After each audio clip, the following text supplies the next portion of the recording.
because I can't see it. Okay. Okay, thanks. Okay, good evening, everyone, and welcome to the November 13th, 2025 Alameda Recreation and Park Commission meeting. Could we start with the roll call, please?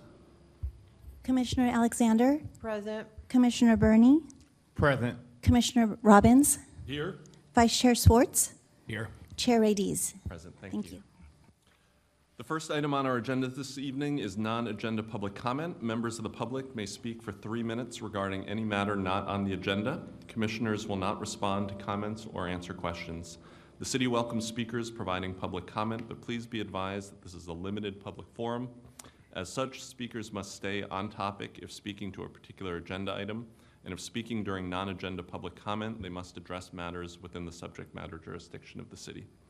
If speakers fail to follow these rules, they'll be warned, and if they continue to disregard the rules, their opportunity to speak will be ended. Do we have any non-agenda public speakers this evening? No non-agenda public speakers. Great, thank you. Our next item then is our staff communication from Recreation and Parks Director Justin Long. Director Long. All right. Good evening, Commissioners. I'm going to walk you through kind of what's going on and what we've got going on. I want to start with some upcoming citywide community events. There's a Diwali celebration taking place on November 15th at 4:30 p.m. at the Rhythmics Cultural Works. We then have the Toys for Tots and Trains, Saturday, December 6th at 10 a.m. at the U.S. Hornet Museum. There'll be model trains and kids' crafts, and bring a toy donation for discounted admission on the Hornet. Our downtown Alameda Winter Market takes place Saturday, December 6th, starting at 1 p.m. at Park Street and Central Ave, and celebrate the season with local vendors and entertainment. That afternoon, we have our Winter Lights celebration. That's, again, Saturday, December 6th at 5:30 p.m. at City Hall for the tree lighting, the dancing Christmas trees, the Alameda Community Chorus, and the Alameda Free Library for free book giveaways. So we're excited for that. And then our monthly coastal cleanup, Saturday, December 13th at 10 a.m. At Seaplane Lagoon, and that is sponsored by the Community Action for a Sustainable Alameda. For our recreation events, just want to let everyone know the Winter Spring 26 activity guide is out. So you can register for upcoming ARPD and Mastic Senior classes. The Elks National Hoop Shoot Contest is taking place on Friday, December 12th at 6:30 p.m. at the Alameda Point Gym. It's a free event for Alameda youth ages 8 to 13, and we're asking people to register online by noon of the day of the event. This is sponsored by the Elks Lodge.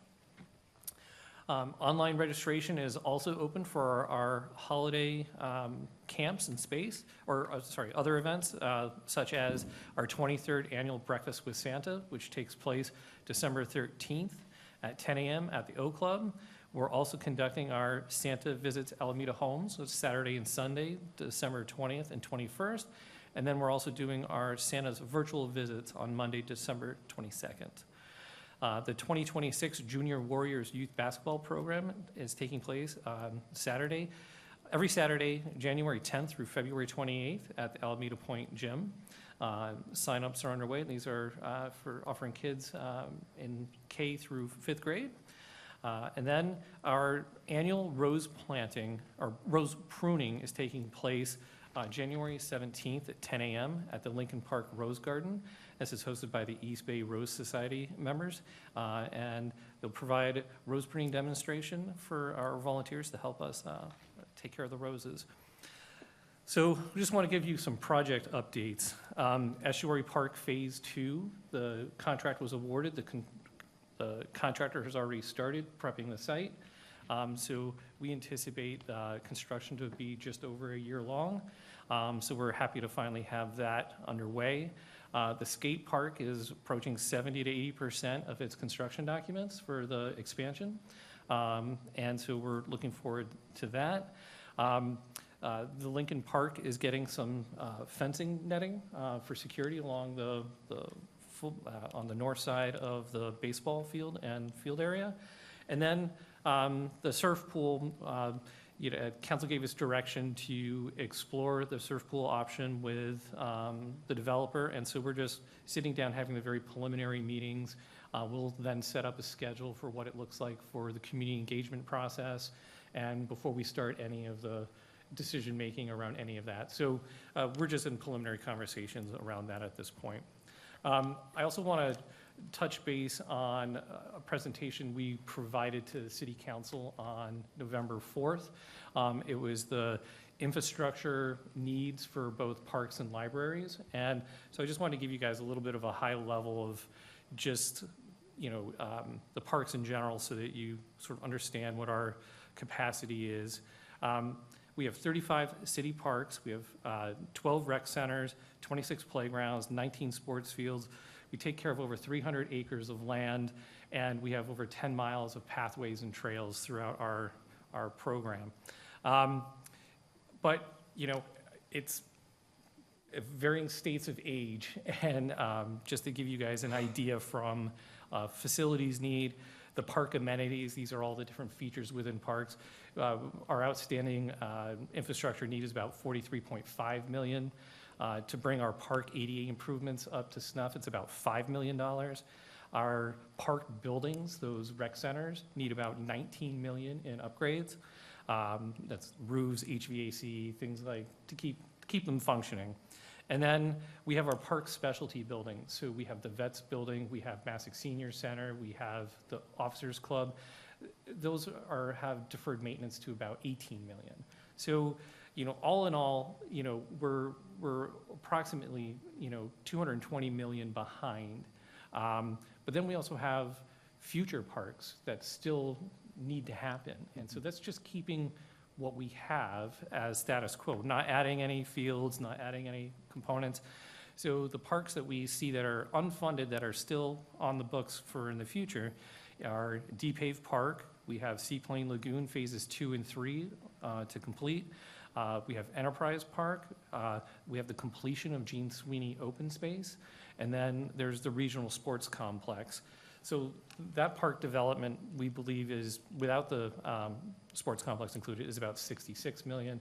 And in today's dollars, for what we have master planned for the sports complex, it's estimated to be around $65 million. So, I just wanted to give you that perspective. Council had a bunch of questions. We were able to provide answers about, what would be your key priorities? If you couldn't do everything, where would you start? How would you make these investments? And so they had a good conversation around that. And so Council will still be hearing further discussion around whether it will proceed with a bond measure or not. So, but we're hopeful that we've made our plea for some portion of being in that bond measure to help improve the parks. And then getting back to kind of the recreation highlights, I know we took the last month off, so I just want to give you guys some highlights. The Family Fun Ride around Alameda was held on the 27th on Bay Farm Island, had 250 participants. The 4th annual Alameda Pride event took place on October 11th with a 5K run, and then the Pride celebration in Chochenyo Park.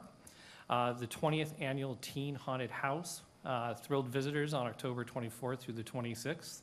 And then the 45th Alameda Holiday Boutique took place on November 1st and 2nd at the Officers Club, and that had about 70 local artisans offering various handcraft items. At the Encinal Swim Center, their registration is now open for the turkey dip. So we've hosted this the last few years, so come down and swim before you eat some turkey. But please sign up and register, as there's limited spaces for that. Also, our youth non-school day camps for fall and winter breaks, that's November 24th through the 26th and December 22nd through the 24th. And the 29th through the 31st are taking place at Cruzy, Lydecker, Harrison, the Alameda Point Gym, the Vets Building. So if you need a place for your kids to go during break, please sign up. Our Tween Teen Adventure Friendsgiving is taking place Monday and Tuesday, November 25th and 26th from 11:30 to 4:30, and this will take place at the Underground Teen Center at the Vets Building. ARPD is also still facilitating the Queer Teen Alameda Center program.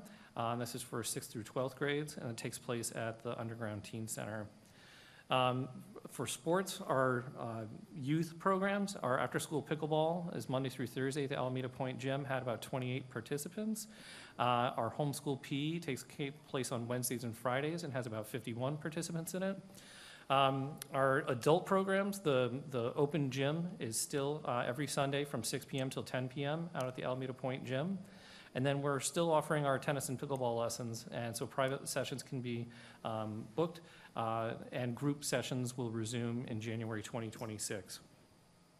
I also want to note that as of November 2nd, all of our fields are closed for organized play. We're in the process of doing renovations, so you may, throughout the next 2.5 months, you'll see temporary fence going up, you'll see renovation activity happening, and so we strongly encourage the public not to use the fields during that time so that they can rest and be in good shape for the spring season. If you were just there with your child, it's just really only organized play that we're really trying to limit. For Mastic Senior Center, we've got some upcoming events. There's a day trip to the Black Hawk Museum. That's on November 21st.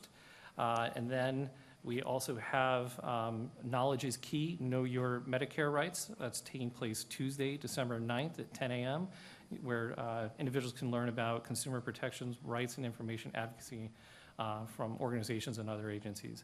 The center is also conducting its new member orientation, which offers guided tours and complimentary lunch. And that's taking place December 11th and January 8th. You can reach out to the Mastic Senior Center, and they'll provide you with any type of details you will need for that. Just some highlights from Mastic over the last month and a half. On October 23rd, 50 seniors visited High Hill Ranch in Placerville. Over 100 seniors attended the Halloween social line dance on October 31st. And then some just stats for the last couple of months. They served over 2,700 meals at lunch. They distributed over 630 Mercy Brown bag groceries to seniors. Our Leisure Club had, on October 9th, the Leisure Club had a Fur, Scales, and Tails animal show. That took place October 9th, and we had over 50 attendees. For parks and operations, Little John Park, the large picnic area was renovated, and tables were placed and to improve functionality. We currently are redoing the basketball court, converting 2 half courts into a full court at Little John. We have other courts that are available throughout. At Franklin, Longfellow, McKinley, and Washington. Many of those are half courts. The retaining wall at Woodstock Park behind the backstop's been rebuilt. And then the request for the Lincoln Park Rose Garden volunteers for the upcoming pruning was really successful, and they now have a full team. So thanks to everyone who's volunteering. At Main Street Linear Park, there's a volunteer tree planting that's taking place Saturday, November 15th. At 9 a.m., and approximately 100 trees will be planted in collaboration with local organizations and high school students. And then staff are currently installing centralized lighting controllers for our sports fields and courts, and this is starting this Monday, November 17th. We expect there to be little impact, but please be patient. There may be some trips where lights aren't coming on exactly at the right time while we're getting the system updated and get all the bugs worked out of it. So just be patient with us. Just want to let you know what's going to happen. And then I want to congratulate Nick Castaneda. He is our new park technician. So he's been with the department for several years, and he's been proven to be a great asset to the park crew. And this position will go around doing the small repairs that we've generally been having contractors do, that we can now have our own staff do. So we're happy to have that.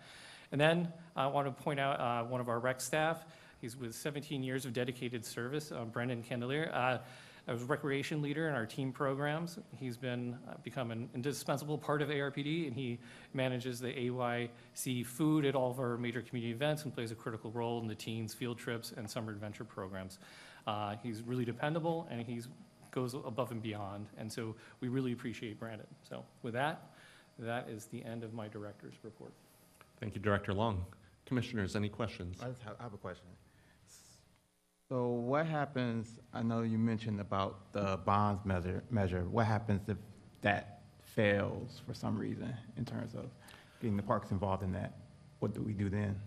So if the bond measure does not go through, then we will continue to do the best we can with the funding that we have to update and make repairs as we can.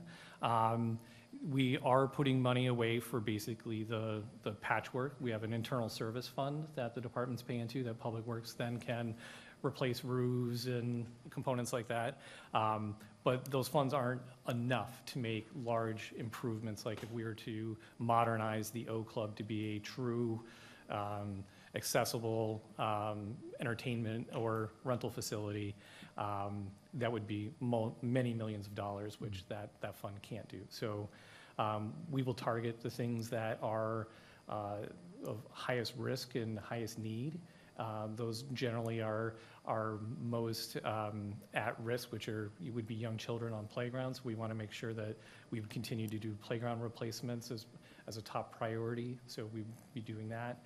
So there will be funds, there just won't be enough to make long-lasting sort of, we're talking about improvements for the next 50 years type of improvements. But we'll continue to do the same thing to try to keep our parks in decent shape. Okay, and my next question is, when are the signs indicating that the parks will be closed for renovation? When are they going up? There should be signs located at all the athletic fields at this point. Okay. Whether they're on A-frames, but they should be all throughout for the athletic fields. Our general turf areas in parks are not closed, so we're really only looking at the athletic fields themselves. Okay. I might have missed the one at Cruzy, but I'll check, because I drive by there on the way to work, so I'll double check. Okay. But they should be out. Okay. Commissioner Robbins. For the bond measure, how helpful would it be to get residents in front of the city council at the meetings to talk about the fact that we need more money, as I constantly say? I think community support for any type of value that they see in this type of activity would be helpful. I think for not just my department, but libraries, roads, our infrastructure, I think all of that is something that the community, if they find interest in that long-term planning, which is really what this is about, is making, generational change and improvement to our cities, and it just takes resources that come in much larger buckets. Okay, I'll work on that. I have a question about Rittler Park. They took an extensive area of the park to do a driveway into Wood School. How much is that going to impact the soccer that's played at that field? So the area that was taken, it was in between there and the old Lum School, yes, and they're providing a parking lot there that will support the school and the future athletic facility that will be where the portables are. Right now, it's not impacting soccer. It's still being conducted there. I think one of the things that when we did the discussion with AUSD about benefit to the park is that we will have full access to the actual parking lot, which Rittler right now does not have. And it's something that we're hoping that would make an improvement to that. We're still offering that programming. I think the bigger issue is trying to figure out how do we fit Little League, soccer, and everyone who wants to use that field there. And that's always been a tight fit. Well, I was by there the other day, and there were 2 baseball games. I don't know how many soccer games where that field was just fully packed. So that's why I wanted to ask that question. And could I just say that there are going to be pickleball courts at the new Wood Middle School, and you should be, I don't know if you're already talking with, but a great way to try and divert people to those pickleball courts. Yeah, and my understanding is And that, have them pay for it, finally. but from my understanding is that those courts will be open to the public. They're being built in a location that the school has put extra security, secondary fencing in so that on weekends and evenings, that those should be open to the public. Yeah, it's good that AUSD finally is putting the bill forward that we have been putting forward on a lot of different issues. It's nice to finally see that. I have one more question. The fencing that you put in at Lincoln, is that in response to the couple of citizens that came and talked to us about the balls coming over during the baseball games? The fencing that we're talking about is actually along the road, the access road at the north, but we are addressing that netting at the same time. Thank you. So both will be addressed. Terrific. Thank you, Director Long. Sorry, one thing. Go ahead. Can you just expand on what's getting updated with the lighting controllers and what the benefit will be of this versus whatever the old system was, if there was one? Okay, so this is helpful. So because a lot of our parks are older, a lot of the light systems are either on automatic timers or on timers that are set. This will allow us to centralize it, so someone on a computer can turn them on and off or set programs. As daylight savings changes, we'll have to physically go out and do it. And then some of our parks, like Lydecker, physically has to be turned on. So a human has to go and flick a switch and then turn it off. That's great. Great. Thank you. Our next item is Commissioner Communications. Commissioner Alexander, would you like to go first? Sure, thank you. I've been out and about. I went to the dive-in movie down at Lydecker Park. And it was really interesting. I think it's important for us to get out in the community at these events and talk to people. There was a gentleman there who had a concern about something at Tillman Park, and so he was able to talk to me directly. I was able to talk to Director Long and to Director Nolan and get that situation resolved, I hope, or at least answer his questions. So it's really important, I think, for us to get out at these community events. I was at the Friends of the Park bike event. Everybody had a great time. There were a lot of little kids there, not just grown-ups, but a lot of little kids, and they had a good time afterwards. I attended the Alameda Pride event. And of course, I had to go to the 45th Annual Holiday Boutique. I used to have to work that when I was a park director. I had to do crafts in the afternoon for kids, so I feel like if I don't go there, I'm not doing my duty. And that's some really cute, what was I noticed this year? There was so many handmade items. I know everything has to be handmade, but some really intricate things, and I bought some good deals there, too. As I said, at Rittler Park, there were so many kids there that day. There was soccer everywhere. There was baseball, and I couldn't even figure out where the soccer fields were. That's how many kids were out there playing. I did go to the city council meeting to discuss the bond issue and what recreation might need.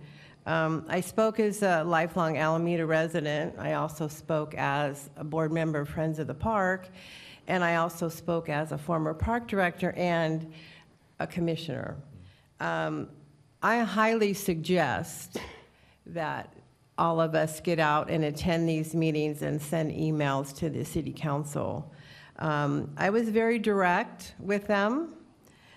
I told them that there's been maintenance that hasn't been taken care of for years and years and years. And when I first came on the commission, I went around to all the parks and I took notes of all the things that I thought had to be fixed. One of them was the Woodstock retaining wall. So that was 8 years ago. And that's no one's fault. It just has to do with the money that's available and how we use it. So I was very direct with them. So I also told them that I will support the bond as long as they delineate where they're going to spend the money. I said, I'm not going to give you $50 million and you do what you want. I said it needs to be delineated to what we need to have fixed in all parts of the city. So I just encourage all of you to go out and about and do that. And that's all I have to say. Thank you. Commissioner Burney.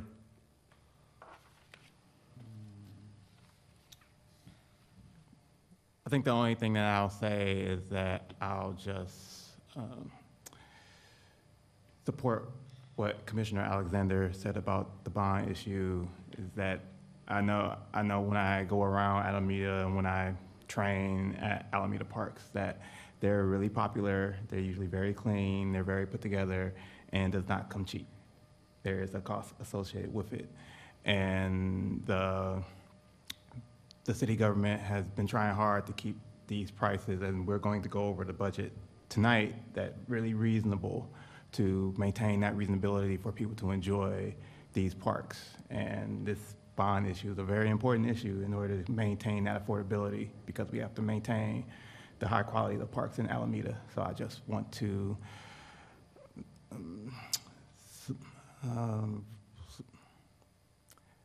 support what Commissioner Alexander said about being aware and going to the city council in terms of whether you support or disagree with it, just let your voice be heard as it relates to this issue. Thank you. Commissioner Robbins. Thank you. I, too, have been out and about. One of the things that I think is great, and I'm probably letting the cat out of the bag, but a lot of tennis players don't go to some of the smaller parks where there's just one or two tennis courts. And I've been able to walk onto the tennis courts and play, where at Washington Park sometimes we have to wait. So I would encourage anybody who's into playing tennis to look at the smaller parks, because those courts are not being used as often, and they're in great shape, and they're something that should be used. I attended the Pride celebration event. I was at a booth for a part of the event, and just as Commissioner Alexander said, that it's important for us to attend these different events, because I got feedback from different individuals as well at that event, and I thought that that was really helpful. I also attended the bone health yoga at Mastic, and I'm really happy that they're having classes at night so that the younger old people can attend the classes. And even by attending and going to a class, I got comments and feedback from yoga people as well. So I thought that was interesting.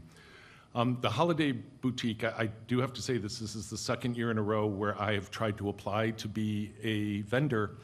And again, they said, oh no, the people that are vendors there from previous years all get a chance to sign up before everyone else, and 95% of the booths are taken, and no new vendors can ever seem to get in there, and it always seems to be the same vendors. And it's really, I think, a crappy way to run a boutique, where you are just having the same specific vendors over and over again, and not giving people the chance to be able to be a part of giving money to the city and to everyone else. So I think somebody needs to look into that policy for that. And the last thing I'll say, Commissioner Alexander and I, we have for years talked about the fact that we need to be better funded. And it's not any of your fault. It's all of us that are listening. It's us citizens. We continue to complain that there aren't enough soccer fields, there aren't enough softball fields, that there aren't enough tennis courts, there aren't enough pickleball courts, and the swimming facilities are not being taken care of, and it's because of us. We're the ones who are not willing to step up and stop complaining and pay more taxes. It's ridiculous that we have to go after a bond measure, and we have to plead and beg and borrow for a portion of a bond measure when, as has been already outlined, there's over $200, $300 million worth of stuff that just needs to be done just to keep us going. So we as Alamedians need to stop complaining, and we need to start voting yes for any of the bond measures and any of the tax increases for anything associated with our city if we want to continue to have a decent city. So that's it. Thank you. Vice Chair Schwartz. I did also, I wasn't at the city council meeting, but I had listened in, so that was really great information on the infrastructure needs And then, speaking of that, I know we're talking about the Lydecker Playground today. I've now have a 4-year-old who will only take a nap driving 3 or 4 laps around Bay Farm. So I pass by it a lot and have been taking a closer look ever since the survey came out. So really excited that that's going to be getting replaced early next year. Haven't seen a lot of people on it, and hopefully we'll just bring some new life to the playground area of that park with the new playground. So that was all I had today. Thanks. Thank you. I was out and about myself, and I'll work in a reverse chronological order. My family and I had a very Parks Veterans Day this past week. We biked across the island. We ended up at Bohol Circle. We took the Woodstock across the estuary for the first time, and especially for parents of small children, I would recommend that experience. 7 minutes is enough time to be out on the water, I found. It was great. The fall season meant that for the 3rd consecutive year, I was out at Rittler Field as a volunteer coach for the Alameda Little League. Had a great group of kids to be able to work with, and this fall was a bit unique because in addition to Rittler, I was able to go out and able to experience the facilities at Lower Washington, at Woodstock, where I got to see the new retaining wall, as well as over at the Challenger Field, that turf field over near Estuary Park. So it was a wonderful way to get an on-the-ground tour of a number of different facilities. I also want to share with my colleagues, my fellow commissioners, and I was also out this fall. I spoke at a Board of Education meeting earlier in the fall. There was a dispute between the Little League and AUSD about the field rental out at Rittler Park. I spoke in a personal capacity, not advocating for any particular position, but to encourage the parties to work together to get the kids back out onto the field. I'll conclude just by putting in my own pitch for crafts. As Commissioner Alexander usually does, I will send people to the Mastic Senior Center Thrift Shop for their holiday shopping coming up. It's a wonderful, wonderful place to find unique gift items for the season. Thank you, everyone, for your reports, for your comments, and we'll move forward. The next item on our agenda is to approve the minutes from our September 11th, 2025 meeting. Can I have a motion, please, to approve those minutes? I'll motion to approve. And a roll call vote, please. Commissioner Alexander, I'll abstain, I was not present. Commissioner Burney, Approved. Commissioner Robbins, Approved? Vice Chair Swartz, Approved. Chair Radies. Approved, thank you. The motion's been approved. Our next item on the agenda is our regular agenda item 6A, which is to receive an update on the teen programs. We'll have a report and presentation, then the commissioners can ask clarifying questions, followed by public comment, and then the commissioners will discuss and offer feedback and comment. There's no motion to make on this item. Thank you and welcome. Good evening, everyone. My name is Ashley, and I am the recreation assistant who oversees the teen programs. In 2019, I graduated from Cal State East Bay with a Bachelor of Science in Recreation. 2018, I got hired with ARPD as a recreation leader and worked my way through many roles and programs into my current position as recreation assistant. In addition to overseeing the teen program, I assist in elementary age youth programs, coordinating and supporting staff during the non-school day camps, also providing guidance and support to the summer coordinator who oversees summer youth and well sites.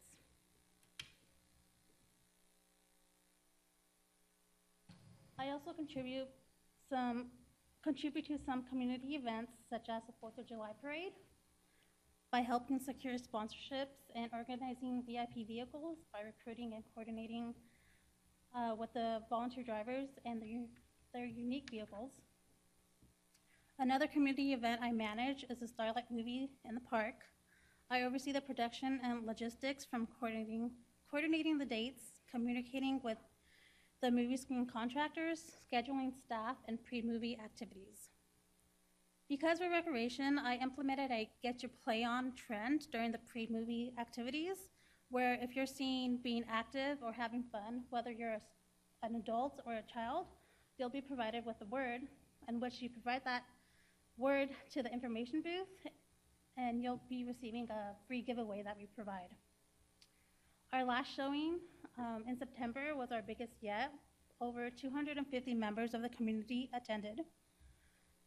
So if you haven't attended a movie in the park, I encourage you to do so. It's a fun evening filled with great energy and community spirit. On the ARPD event website, we are now taking votes for next year's genre of movies, so please go ahead and vote. These are the following programs that I directly oversee.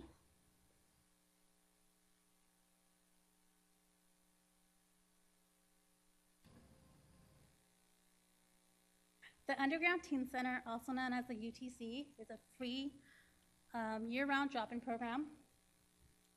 In addition to the UTC, we provide the Underground Teen Shuttle, which transports participants from their school to the underground.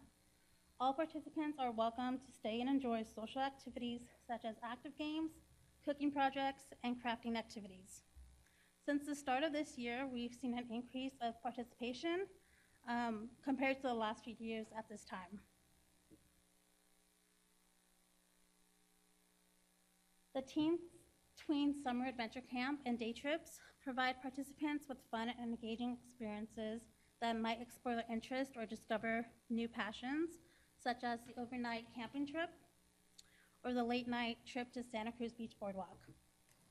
Our exciting trip outings build self-esteem and teamwork skills on trips such as the whitewater rafting or the indoor skydiving. It's exciting to see participants and staff step out their comfort zones and face fears of heights at ropes courses. Throughout the camps and trips, participants develop friendship and life skills, learning to gain independence by using public transportation to attend the variety of outings we provide.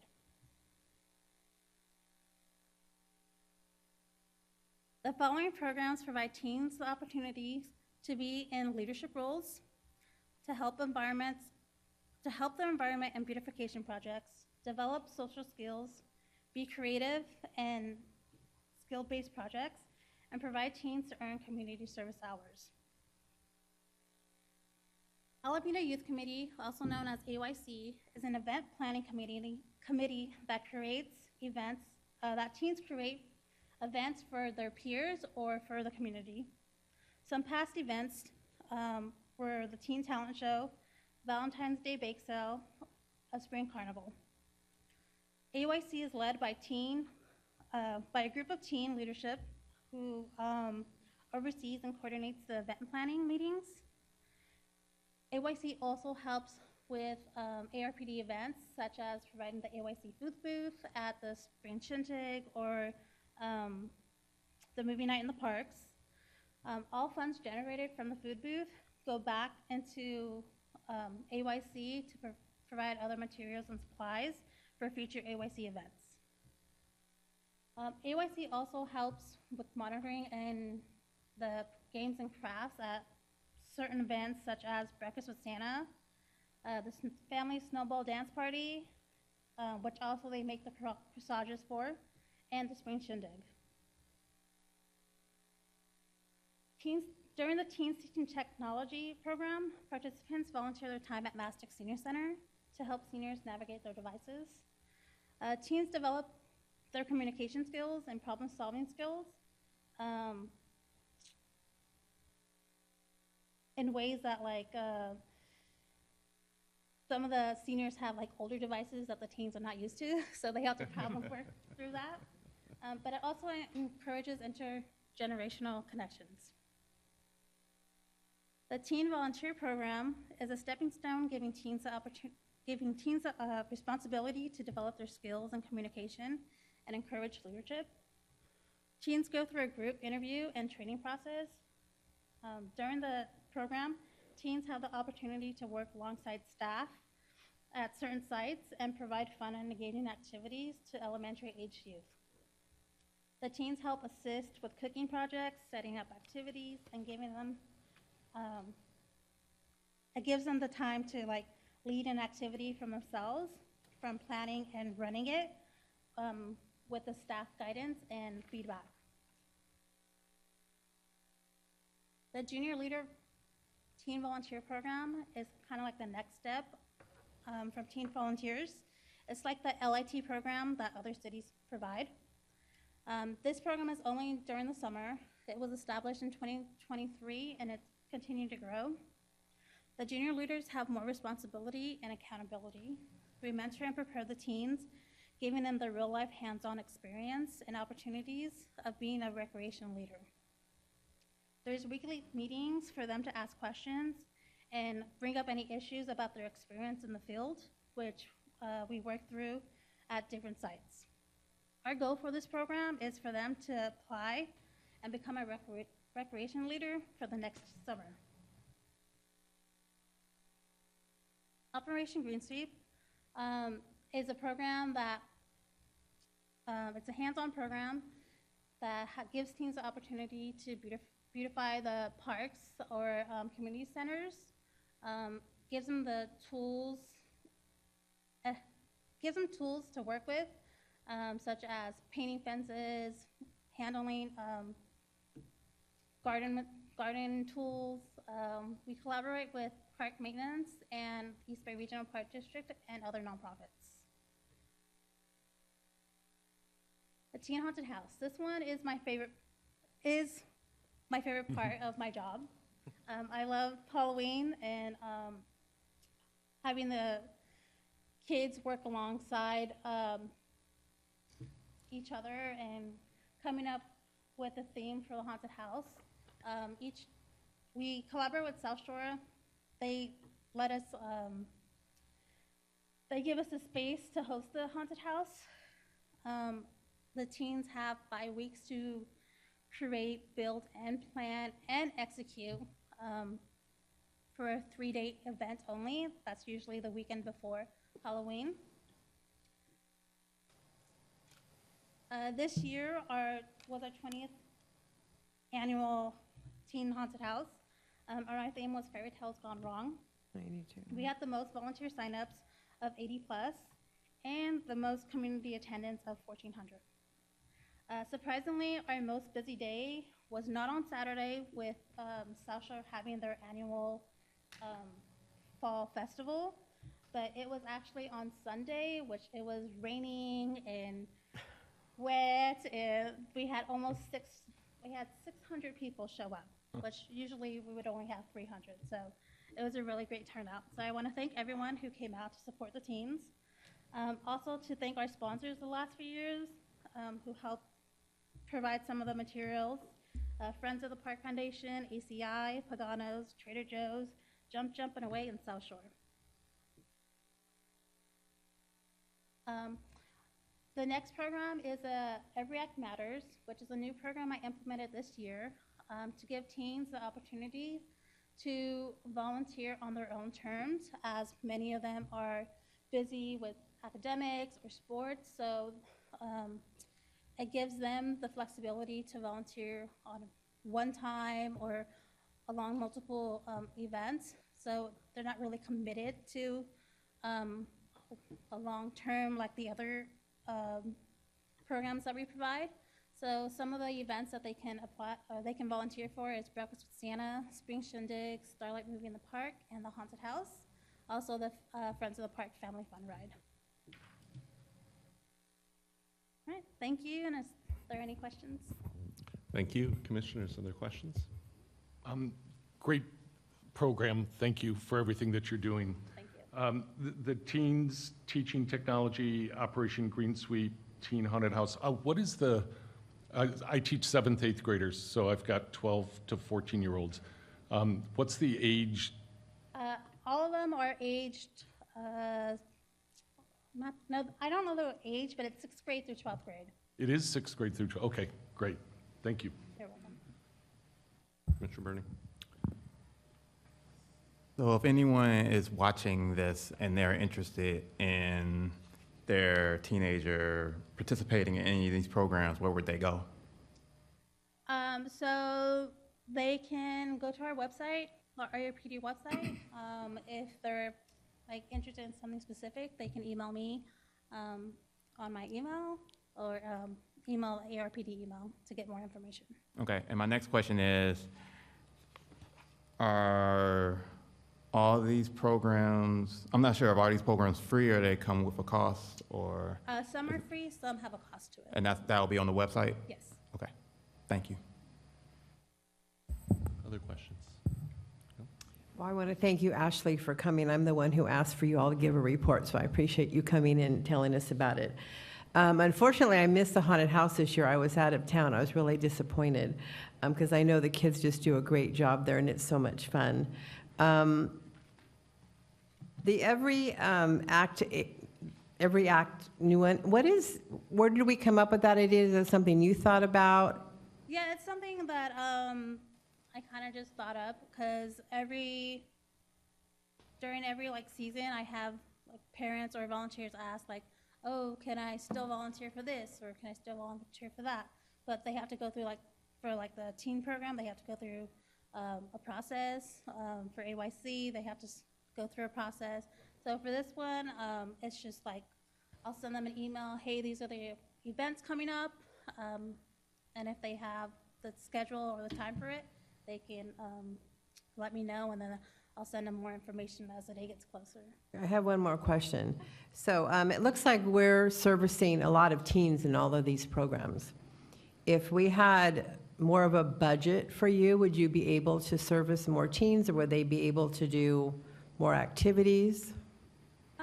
That's a good question. I think if I had a bigger budget, I would like to create more classes such as a creative space or life skills classes for these teens. I did a survey, I think last year, and some wanted to know how to become an adult or what are some skills that you'll need as an adult. So, or even having trips to go to colleges so they can look at colleges and see what they want to do. Well, I certainly think that if there's any businesses out there listening to this, that they might think about that and contact you, and maybe they would like to sponsor something. Yeah. I certainly was if I was a business in town. Thanks, Ashley, I appreciate you. it. Is there any public comment on this item? No public comment. All right, commissioners, opportunity to offer. Oh, Ashley, come back. Ashley, come back. Is there any comment that folks would like to offer? I didn't realize the haunted house took 5 weeks to build, so that's pretty cool. I was there during the fall. I can't even imagine it being busier on Sunday because I was at the fall festival. Didn't go through the haunted house because I have a 4-year-old. Didn't want to terrorize him, but that was a pretty long line, so I can't even imagine what Sunday was like. Love all volunteering opportunities you provide. I also in high school as a teenager balanced school and athletics and volunteering and working. So actually do really love the Every Act Matters where, those students who maybe are struggling to balance everything can still find some opportunities to volunteer without a long-term commitment. So I think that's a really great program that, can hopefully help some teenagers be able to still volunteer while juggling, other activities. So, love all these programs. Great job. Keep up the good work. Thank you. Commissioner Robbins, Commissioner Burney? Great job on the presentation. Thank you. I've been a big proponent of the Underground Teen Center from Wood Middle School. We've been able to funnel a lot of students there. I really appreciate everything you're doing, especially the new program that you came up with. Kids are pushed in so many different ways. What a great idea. So I love the work that you're doing, and just keep up the good work. Thanks. For my part, thanks very much for your work. You've, in fact, trained my son, and you are something of a hero to him, so thank you for that. I had a piece of feedback and a couple of ideas to share. The feedback, my son in particular loved the adventure camps over the summer. As parents, one challenge we had was as the week went on, the kids were bringing increasing amounts of money with them to fund their various side activities. And so it would have been helpful for us as parents just to have a little bit more guidance and boundaries around how much cash is allowed at the program and how much is expected and that type of thing. Otherwise, the kids kind of escalated that on their own, and it felt like it got away from us a little bit. In terms of a couple of ideas to share, the first is I wonder whether there's any opportunity for additional collaboration with other organizations that offer youth training in town. You know, I'm thinking of organizations like the Scouts, and whether there's a sense of different organizations providing different types of training, and maybe some of these kids could end up with a portfolio of training experiences that could be valuable for them as they build out their kind of teen resumes. The second is, as you know, I work with teens. Two areas that I see as real areas of need are just really basic financial literacy training and help, just understanding how money works and even the basics of building an age-appropriate budget, that type of thing. An area of interest that I see from my son and a lot of his friends is a real interest in the very basics of entrepreneurship. So I think the experiences you offer around running booths at different events, selling things and the like, might be the nice framework for just a very basic sense of how to run a business and how to run a P&L and that type of thing. They're all really interested in how do I make money because they want to spend money. So that might be interesting. And then I wonder whether there's any opportunity looking to the kind of the back end of your program as you're training all of these kids, whether there's any potential for partnership with local businesses as on-ramps for hiring. As you identify kids that you're working with that have potential, whether local businesses for their most kind of entry level of jobs might be an outlet and opportunity for kids. But thanks very much for your presentation. Thank you for the feedback. I have one more thing. I see all of your workers at the Starlight movie events because I attend almost all of them, and all the games and stuff that they do in front. It's fabulous. But this Operation Green Sweep caught my eye. Of course, you know, I always have an idea. I see they're painting fences here. Could the youth paint the backstops that need to be painted or anything that's just kind of flat, easy to go? Is that something that we could use? I'm not going to actually stay on the spot on this one. We coordinate, and she coordinates directly with our maintenance team and try to figure out the best and easiest ones. Sometimes with painting some things, we've discovered that there's a little bit more effort required in order to make sure everything is prepared. But she does a great balance act with Eric in picking out the appropriate things to take Because I on. was just thinking that's kind of some of it straight painting. That might be a way that we could get that done. So just, you know me, I'm always giving you an idea of something. Thank you, Ashley. Very well done. Great, thank you all. Thank you, Ashley. Moving forward, the next item on our agenda is our regular agenda item 6B, which is to receive a Lydecker Park playground update. This item will follow the same format as the previous item. Again, there's no motion to make on this item. Welcome. Thank you. Good evening, commissioners. I prepared my name is Eric Volnar. I am the acting parks manager. Tonight, I have prepared a presentation about our upcoming playground installation at Lydecker Park.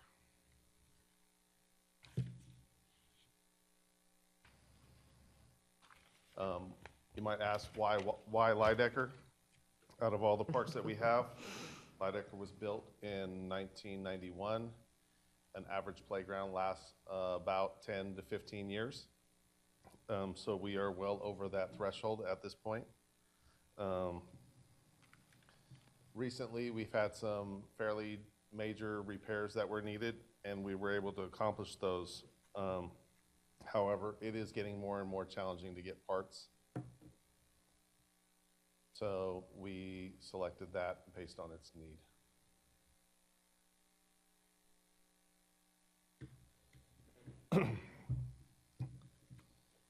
So this is a 5 to 12-year-old playground currently, and we wanted to match that. So we went out for a survey, and we had 2 separate surveys.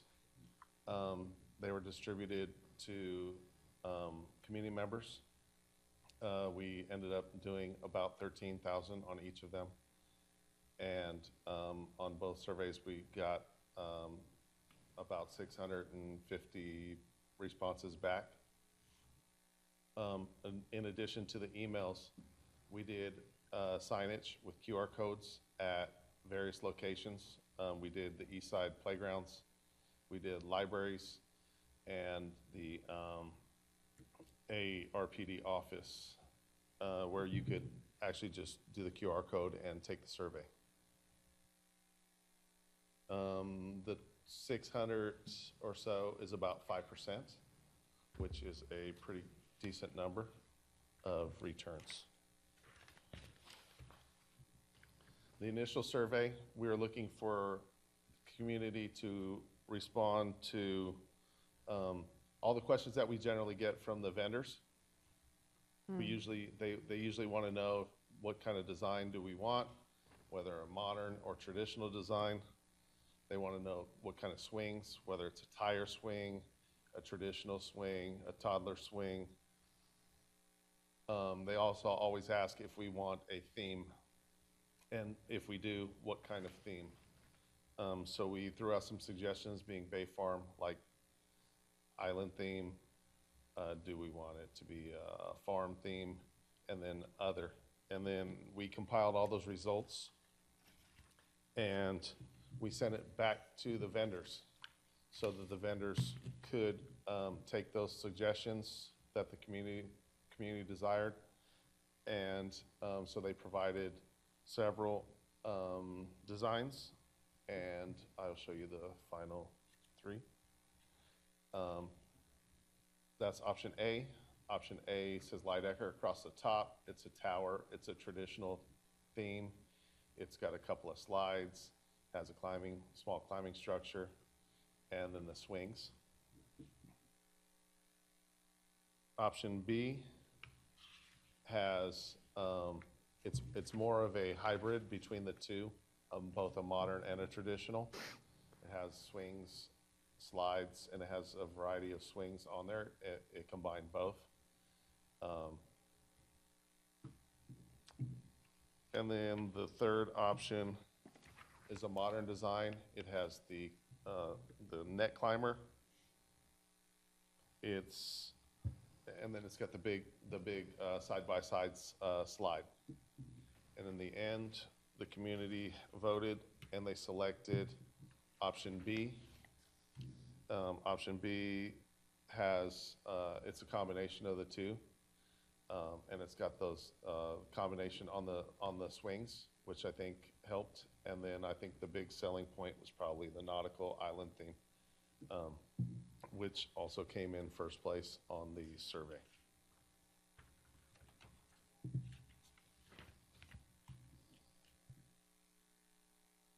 The expected, well, we just got the final in last week on cost and installation with installation. And once we get it ordered, it should take approximately 12 weeks to arrive. And usually after that, it takes about 1 month to demo and then install and reopen. That puts it somewhere potentially around April, hopefully before summer. And some of that is weather dependent. And hopefully there's minimal impact based on the timing. I believe that's all I have. Thank you. Do you have any questions? Thank you. Questions? How much is this going to cost? I believe the cost, do you remember what the cost is on that? For removal and install, we're just under 300,000 with a hybrid version of pour in place and 5-bar for the surfacing. Others? So that surfacing, is that poured flooring that we familiar with, that soft squishy stuff? Correct. Portion of it is going to be the rubberized surfacing to improve access to the transition pads in the high traffic areas such as the slides and swing sets, with kind of a cost benefit of using 5-bar where we can in some of the outskirts of the area. I have a question. Do you know how many people use that QR code to fill out the survey? Or do we have, can we get that information, or is that just, I don't believe the survey comes back and tells us you where know? they took it. When we did Lincoln Park, I know we had a community meeting there at the park, and the kids were able to pick all the different designs. Did we do that this time? If not, is it because there's not a school nearby, or what was the thought to just do it online this time? We did not. I think in the future, we will probably hybrid with that as well, doing an outreach within the community. This was unique and probably got more responses than we've ever had. The designers had mentioned that they hadn't seen a survey like this, and they found the information helpful. Oh, that's good. That's good. Thank you. So is this 300,000, does that also include labor, or is it just the construction cost? I believe that's. It's full inclusive. Okay, Yeah, and it's through a Sourcewell contract. okay. Do we have any public comment? No public comment. Any further commissioner comments? No. Thank you. Thank you. Okay, moving forward, the next item on our agenda is regular agenda item 6C, which is to review and approve the revised recreation and park fees for calendar year 2026. We'll have a report and presentation from Director Long, then commissioners can ask clarifying questions and public comment. Then the commissioners will discuss. We'll need to make a motion at the conclusion to recommend or not recommend for this to move forward to council. Director Long. All right, good evening, commissioners. Again, my name is Justin Long. I'm the director of the Recreation and Parks Department. Every year, we present our user fee schedule in November, and then we present to City Council in December. We do this a little bit out of alignment with the city's normal fee schedules, which are usually approved starting for July 1. We don't do that because we're in the middle of programs at that time. And so for us to make sure prices are set in place, ours go into effect on January 1st, generally. So we work really hard to try to balance a few high-level challenges. You know, as you all have experienced inflation, we're experiencing inflation. Our part-time staffing costs, which our department has the largest number of part-time staff. We have over 150 in the summertime, and that even goes up to almost 300 sometimes. With the cost of living increases that happen, those are about a 3.5% to a 4%, depending on the year and what the minimum wage for our part-time staff go up. We also look at trying to balance the different types of programs and also sort of our market demand. We do research. We try to figure out what is being charged in our surrounding cities. You know, are we comparable? Are we out of whack? Are we looking at adding different programs? And we work with a lot of outside contractors. We balance a fee separate or split with them. So we really do look at a lot of that. And then there's also the administrative portion of supporting all these staff. As you see, Ashley was here and some of our other rec staff, but there's a lot of support staff that go into making sure that these programs can occur. And so we look at trying to include some of those indirect costs as well. In general this year, our prices went up between 3% and 10% for most things. However, there are outliers which are identified in the report. And as this compares to last year you saw a lot of fees get increased because we had kept them quite static since at the start of COVID, and we wanted to make sure programs stayed attainable. And so last year there was a larger increase, and it was more between 10 to 15%. And so we just really want to give you that focus of what we did. You'll also see that there's not as many fee changes this time because programs are either at market. We actually have some that are above market rate. specifically for our picnics and picnic rentals. You may not know, but we have almost 1,200 of those a year, and they happen throughout almost year-round, even though because our climate allows us to do that.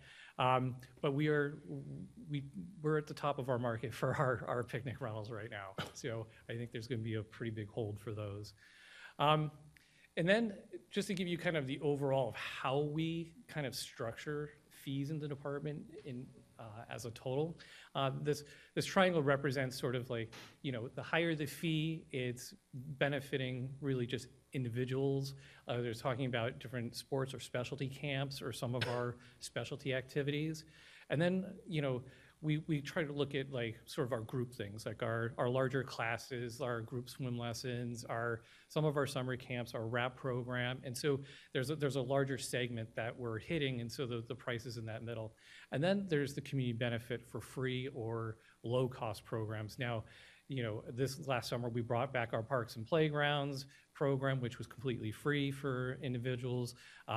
We also have mobile rec that travels around throughout the year, where we actually bring recreation to Alameda Housing Authority several times a week. And so we bring recreation out to them. These are completely free programs. And then there is sort of what we do with our senior program. So we try to keep the cost very low for our seniors and to create almost a no boundary for people getting access to those classes and those programs. And so you'll see how we've done that. So we also do everything we can to minimize our expenses. I've jokingly said our rec manager is a hoarder, but Pat knows how to make a lot out of a little, and he really does his best. And so we minimize our expenses. We use our volunteers and our thousands of volunteer hours. I mean, as you guys know, at the Massac Senior Center, the thrift shop is completely volunteer run. A lot of our programs there are volunteer run. And then we have volunteers at our parks in our summer programs through our junior and our junior leader program. So we are trying to maximize the use of our staff and reduce our staff costs. So some of the revised fees that point out that are higher than our percentage really come in around a few different areas. Our fields in for our athletic youth, as you know, our rates are very low, and as some of you have commented on the interactions back and forth with AUSD and Little League, $29 an hour is a field fee for them. We are at 11 right now. It's over a 10% increase on that right there. But this is a activity that we've actually been able to gain ground on for many years. We weren't allowed to raise this fee. And so we've gotten our user groups into the pattern that this fee is going to go up every year as our maintenance costs go up. And, as we do more field renovations, we want to make sure that our parks are safe and available for many to use. The open space park rental. So this is if you're wanting to host a picnic outside of our sites, or you want to rent something, or you want to do that. So we've increased that to the new price of $43 an hour. And you'll probably hear a lot tonight, but last year we proposed a 3-year implementation plan around our pools. This did not happen out of the blue. This happened because we are trying to get in alignment with our aquatic center, when it's going to be coming online in 2027, and get a lot of our groups used to what the market rate is and what we're able to offer. And so we raised them last year. They were almost 50% increases last year. This year, we were raising the youth from $5 an hour per lane to $7.50 as the second phase, and then $11.33 for the adult resident. And that is the same, very similar percentage increase in order to get to the end all in the 3rd-year plan, which would be $10 an hour and $15 an hour for the difference between youth and adult. And then our adult sports with 3 officials. So our games are getting bigger, and we're having to hire more officials to do this. So this is a new fee. There's partly a new fee, and then there's the $98 an hour for the resident was already there. So, like I said, the overall increases range between 3 and 5%. Athletic fields in the non-resident and the picnics and the youth programs, kind of ranged in there. And then we propose a few new fees this year. So one of the things you'll see at our parks and around at some of these athletic fields, you'll see storage boxes, you'll see small shipping containers sometimes. And then we also have some groups that have abandoned said equipment. And so as part of our process for getting people to give us current information on their organization, we're asking them to have a little skin in the game. So if you have a small storage facility, it's $50 a year. And then if you have a much larger one, it goes up to $150 if you were to have like a 20-foot storage container or something in our park. This was what we're really trying to do, is to make sure that we have your contact information, you know where your stuff is. We want to make sure that everyone, if you have brought it to us, that you get to take it back and that it comes and leaves in the same condition. Especially if you're no longer renting any fields from us. So there's also, we made a purchase last year in our department for some battery backup units. These can power things at our events. Like, for example, they were used at Pride to power an air conditioner for the performers. They can be used as to help at movie nights for different games and different things like that. These are very expensive pieces of equipment, so we've restricted it to only for city-approved events. So if you have a city-issued permit for 4th of July, or if you have a permit for Blues, Brews, and Barbecue from the city, this would be available to those groups to rent. This is also an effort that you'll see ongoing in the city, is to reduce carbon-producing generators. So this is an effort that we can help support that. Also, with special events that we've been having, we want to make sure that we're meeting all the ADA requirements. It's very expensive to rent a stage with a ramp. And so this last year, we purchased a wheelchair lift that is portable, that can be brought to different stages. And again, this will be something that the department can offer to other citywide events, especially if they have permits. $1,000 per event sounds expensive, but these rentals are about $1,750 from private companies, and then there's delivery and setup charges. And so we're here to try to help alleviate that. Plus, we need them at all of our events. So we're able to amortize the cost off over a few years, hopefully, that we can help other community events meet this hurdle as well. And it's really something that we really want to help support too, to make sure everyone has access to our events. So that's the bulk of the main fee changes. You'll see throughout that there's, like I say, there's some that were left alone, there's some that are at market rate. Also in the staff report, there's a fee comparison study that looks at the other cities that we looked at, the different fees associated with those. And with that, I will open it up to questions. Thank you. Commissioners, questions?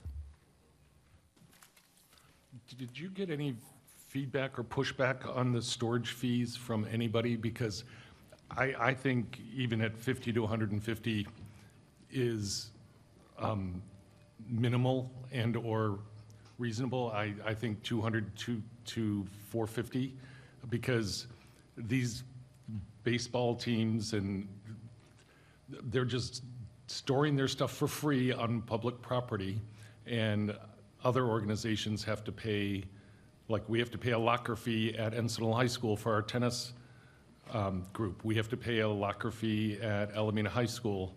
So I think, I'm just wondering if you got pushback on it, because I think that the prices could be a lot higher and it would still be reasonable. So thank you for the question, Commissioner Robbins. We didn't get any pushback on the storage container fees. We have a direct say over whether they go into a park or not. We have longstanding user groups like Little League and Alameda High School and some of those other groups. We've been hosting AUSD at Estuary Field for the better part of 2 years now. And so they had to bring a shipping container there to help store their stuff. From a cost perspective, we didn't want this initial portion to be punitive. You know, what we're really trying to do is pull people back into the fold and get connected with us. So we wanted to make the hurdles and roadblocks to doing that low. And because we really want people to be communicative and be part of that. So is this just the questions and not the comments section? Okay. Questions, comments, and I'll hold on the comments till later. Thank you. Other questions? Does the success or failure of the bond measure, will that impact the user fee costs? So our user fee costs are only helping to support our operating budget. So they don't really go into any type of fund reserve. And maybe I can clarify a little bit more here on our structure. So we are not a true cost recovery program because we're a program that provides public service. So we do not anticipate ever collecting how much it costs us to run a program. That's not a goal of our department. We try to minimize the expenses as we can and mitigate that so we can continue to offer the vast amount of programs that we do. So I just wanted to kind of clarify that, different programs are operating at different cost recovery just because of the number of people that use them and those components. But the overall department, if you were to throw maintenance into it, we are operating around maybe a 30 to a 40% max cost recovery. So there's a real large cost into it. So just wanted to clarify that. I'm curious, on the flip side to cost increases, I wonder whether you feel that your scholarship funds are sufficiently funded to help residents who need that type of assistance. So thank you for the question, Charities. I would say we utilize every dollar of our scholarship program. If we had more, we could utilize more. There's a lot of people that have need and access of programs. So I will never say that we have enough around that. We do the best that we can with mitigating it, and but we utilize every dollar. Okay, great, thank you. Go ahead. On the O Club rentals, I'm looking at the fee created over covered damage. Has that been an issue? Unfortunately, we've seen some of the rentals that are happening, some of these quinceañeras are going a little overboard. Right now we have not gone over the amount, but we've gotten really close. And so we wanted to put the caveat in there that we would recover true costs. Because we didn't have a mechanism for doing that. So if we have to hire a company to come in and clean the carpets afterward because you spilled food and beverage all over the place, we wanted to make sure that there was enough in there to cover it. Got it. And then I know it doesn't specifically say this for the gym cleanup fee, but it looks like that's a pretty significant change and increase. Has that been an issue? And again, it's more around deterrent. So Okay. a lot of our user groups clean. We rarely ever charge them cleaning fees. Okay. But if we do, we have to have maintenance staff come in and do the work, which is why there's the fee increase for that. But I would say 99% of the time, this is not an issue. Yeah, okay, great. Go ahead. You sure? Yeah. I had a question after Commissioner Burney asked that question. So how much money do we have in this scholarship fund approximately? So right now, we have about $20,000 in the scholarship fund. And depending on need, it can break a program cost down between 25 and 75%.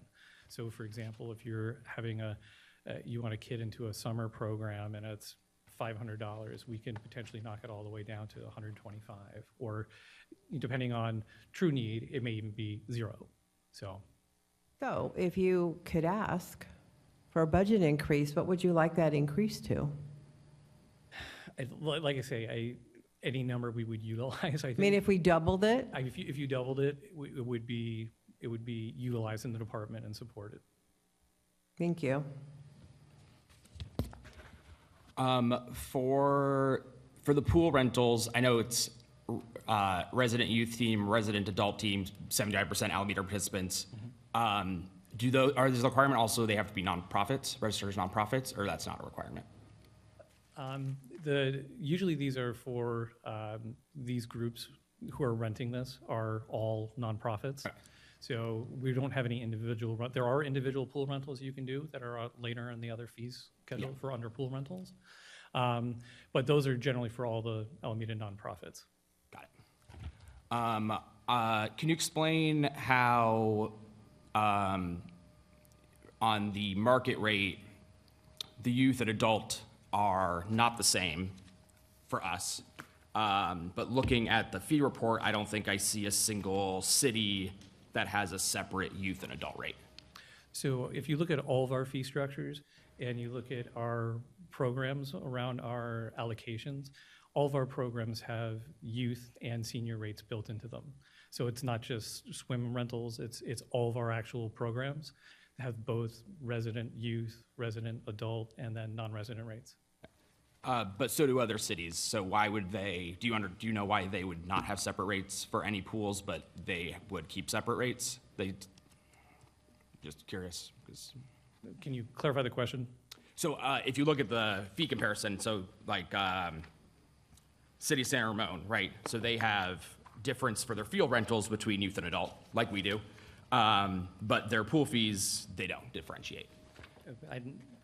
I don't have a reason for why they don't do that. Okay, because it seems like every other city is also like that, so I'm just curious why we, if there's a reason it was different for us. We were just implementing what our standard has been for all of our other programs. Okay. And then, again, looking at the fee schedule,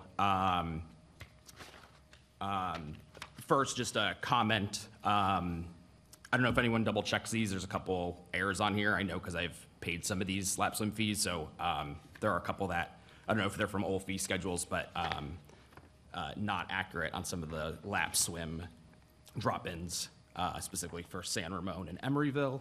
Okay. And then it doesn't seem, I'm just curious why we voted, so last year we obviously approved the going from if anyone remembers, we used to rent for the entire pool. Now it's per lane per hour. A lot of other cities do that. It doesn't seem like, looking at the fee comparison, a lot of them, if not all of them, melt the lifeguard fee into the pool rate versus we're keeping it separate. Is there a reason for that versus kind of going with what the market's doing? So it's, the way we've structured it over the years, since we've been requiring lifeguards here, it's not really structured in any individual. If you divided it by the number of lanes you rented and then added it in, it's still the comparable price. So for example, if you have, it's $25 an hour for us right now. So if you rented 6 lanes, it's $4.16 an hour. So you would add that to the lane rental price and that would be the fee. So that per hour. Sorry, can you just explain that again? So the lifeguard fee, that, like, say if you rent 6 lanes in our pool, right? So 25 divided by 6, you get to $4.16. Right. So you add that times the lane charge per that, it's still $25 an hour. So that's how it's broken out. Okay, so you're still just taking the total lifeguard and dividing it by the number of lanes. It's not necessarily It's like. not a set hourly fee okay. because Got it it. depends on the number of lanes you have, and the number of lanes you rent determines how many lifeguards we need you to have. Right. And another clarifying question, a lot of the centers that we talked to, because specifically we went out and verified with them, like at Dublin, for example, if the facility is normally open from 10 until 6, unless there's a number of people that requires a secondary lifeguard, they don't charge because they're just normally open to the general population. Right. So if we had normal programming just out and around, and as with the masters, you know, we divide the lifeguard fee between our programs and your program. Mm-hmm. So you don't have to pay for 2 lifeguards. You just have to pay for the one that's required to do the number of swimmers that you have. Right. Yeah. Okay. I think that was all the. And then on the, was it the? I would like to see for next year, I would like to see if the next time we increase tennis courts. I think a lot of the cities we compare to, it just seems like there's a small sample size because I think a lot of the cities we normally compare to don't have tennis court rentals. So if just add a couple more in there, it seems like we're kind of within market rate. But I would like if it comes to ever increasing, we'd just like to see a larger sample size there. Sure. Nick. Thank you. Other questions? So for the field prep, last year we had the hourly fee, and now it's been consolidated into just per game. Why was the hourly fee removed? So what the you're field looking- prep. If you're looking at just the one that's showing the proposed, the total fee schedule shows that the other one's still there. The hourly one is still in the full fee schedule. The field prep per game, if I am correct, Matt, do you have the? I believe I'm looking at the same sheet you are. Is it this one? No, he's not. He's just looking at this. Okay. Yeah. So the one sheet is just So showing fees that. what you're looking at there, it was the 75 per game, and it was including staff hourly rate. Okay. And so now we've consolidated to be more of a flat rate basis, instead of it being, if it's 2.5 hours of staff time, what their hourly rate is fully burdened, it's now just a flat rate. Okay. So it's kind of making it more simplistic. Okay. And then for the gym cleanup fee, now there's an hourly rate, hourly fee included, and that's for staff? That is correct. Okay. And we'd also have that, I was looking for it, but we do have that as well for field prep as far as like cleanup. If users don't clean up after that, we do also charge an hourly fee for that as well, including the $75. Okay. And that's it. That also goes if like they don't lock up the fields behind them, they leave the goals out, et cetera. If they left a big mess, it's $75 per incident plus hourly fee of staff due to the amount of cleanup necessary. And is that set throughout the year once for this budget, or will that vary over the course of the year? The only variance to that would be the amount of staff time associated with it and their hourly rate. Okay. Additional questions? Do we have public comment on this item? We do, Chair Radies. We have 5 speakers total, 4 in person and 1 online. Why don't we start with the online speaker? Sure. The first speaker is Maria Ducey. Welcome, Speaker Ducey.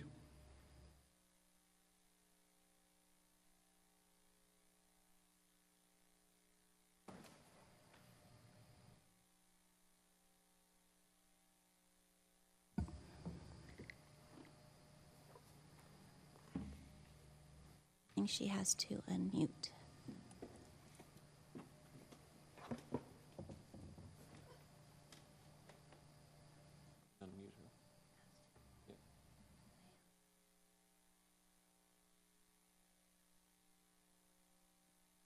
Speaker Ducey, can you unmute, please?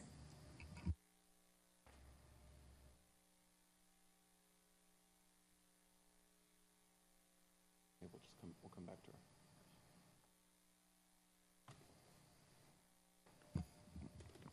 We can We'll come come back to her yeah. if she can unmute at a later time. Great. Our in-person speakers? The first speaker is Speaker Ann Delp. Welcome, Speaker Delp. Hi, everyone. My name's Ann Delp. I'm an Alameda Aquatic Masters swimmer and have been for 28 years. And I'm here to talk about the pool fee increase that's proposed. Alameda Aquatic Masters has been the longest standing aquatics organization in Alameda. It's been occurring for 42 years. We have 136 members currently, 50% of which are seniors and 54% which are women. We serve all levels of swimming ability, from beginners all the way to competitive athletes, fitness swimmers, triathletes, open water swimmers. We include everyone and make sure there's a space for them. We are a nonprofit, community-based organization, just like the Alameda Youth Swimming Programs. The proposed rate change for adult nonprofits significantly more than the youth program for the same lane space. And individuals, and it feels definitely like we are paying significantly more than a lot of surrounding communities. Our rates are going up 46%, which is definitely going to impact our ability to continue to offer as many to be able to rent as many lane spaces as we're currently renting, or to offer as many swim practices as we're currently offering. It's going to increase our fees $28,000 a year, which will essentially put us out of business if we try to maintain what we're currently doing. And that would be very sad, since we are a community-based organization in Alameda that is serving, giving a service that AARP doesn't currently provide, a master's swim program. And what else would I like to say? Yeah, and I definitely think that once you include the lifeguard fees on top of the rate, the lane rate, we are up to, like, proposed, when it gets to the $15 a lane, that really looks like more like, $19 a lane, which is significantly higher than surrounding communities. We can only up our rates so much before we price ourselves out of what's being comparable to other masters teams in the area. So we will start to lose swimmers, either to just plain old lap swimming or to other masters teams. And that, again, would be very sad. I've been on this team 28 years and have been very committed to the Alameda's aquatics program and have watched kids go from age group swimming, high school swimming, and then joining our team over the years. So we really are community-based, and Justin's not here. But thank you for listening. Thank you. Next speaker, Speaker Annie Horn. Welcome, Speaker Horn. Hey, good evening, commissioners. My name is Annie Horn. I've been an Alameda resident for 11 years and a member of the Alameda Aquatic Masters for almost as long. Alameda Aquatic Masters is a community nonprofit fitness program for adult swimmers of all abilities, from elite competitors to beginners that need personalized coaching. The proposed fee schedule would increase our rental rates by 46%. These rates would be unsustainable and detrimental to our team. We are asking you to reconsider these pool rental fees so that swimming in Alameda remains accessible, especially to our seniors who comprise 50% of our team. Aligning with the 3 to 10% increase for other user groups would be very reasonable. And please consider the removal of the adult nonprofit category and have one nonprofit category at the youth team rate. Thank you.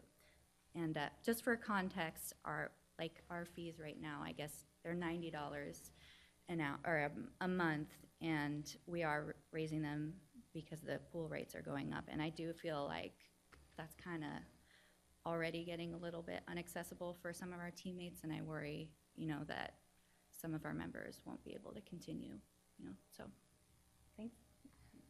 Thank you. Next is Speaker Stephanie Lapachet. Welcome, Speaker Lapachet. My name's Stephanie Lapachet. I'm an Alameda resident for many years, and here to talk about the pool. Just to reiterate, and actually I'm an Alameda parent whose children have been on every sport that Alameda offers. And I will say, I understand that pools are more expensive to run, but it is the hardest and most expensive youth groups in the city, even with the rate sheet. And so, when you're raising all these rates, how about the field? You can rent an entire field for the same price for a single lane in a pool. You can't have a swim team in a single lane in a pool. And meanwhile, you have 50 kids on a soccer field and you're paying the same rate. When my kids were playing soccer, it's lovely that it's how cheap it is, but at the same time, making swimming and other aquatic sports so inaccessible by these incomparable rates. Anyway, I also swim in a lot of different cities all over the state of California, and our lap swim rate is nowhere near what other cities are paying. So if you want to keep teams, I know you're building this, we want to build this beautiful new pool, but if you're going to start making the teams that you're hoping that are going to be in there not be able to afford to use the pool, good luck getting enough lap swimmers. I'm at that pool a lot of times during the day, and there's a handful of lap swimmers and a lot of master swimmers. And so it doesn't, if you're going to alienate, basically you're going to price out the masters teams, and then how are you going to keep pools open with lap swimmers who are only paying $5 to swim? When again, other cities, it's usually $10 or more. So I just think you need to look at keeping things a little more equitable and not putting the burden on the master's team in this community, because that's what it looks like with those fee schedule increases. And if you lose Alameda Masters before you open your big, beautiful pool, and those are the rates you're gonna charge, good luck getting anyone else. Thank you. Thank you. Next is Speaker Kristen Koblick. Welcome. Hi, everybody. Thanks for having us. I first want to express my sincere appreciation for the Alameda Rec and Parks Committee and everything that you do, and want to say that I'm an automatic yes vote on any bond.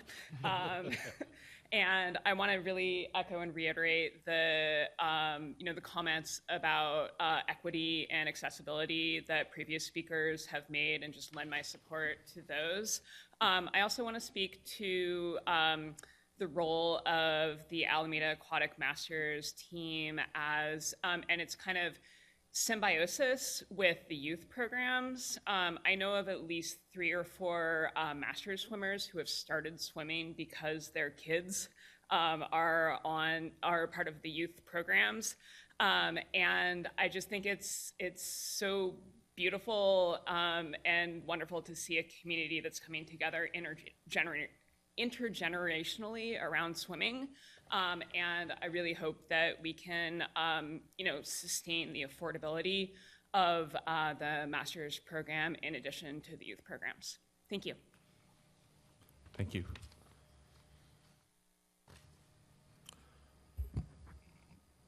Commissioners, it's time for our discussion. Did we get the? Oh, is the online speaker back? No. No? Who would like to start? I have a couple of questions, and I'm Drew, Commissioner, Vice Chair. Since you are a master swimmer, am I correct?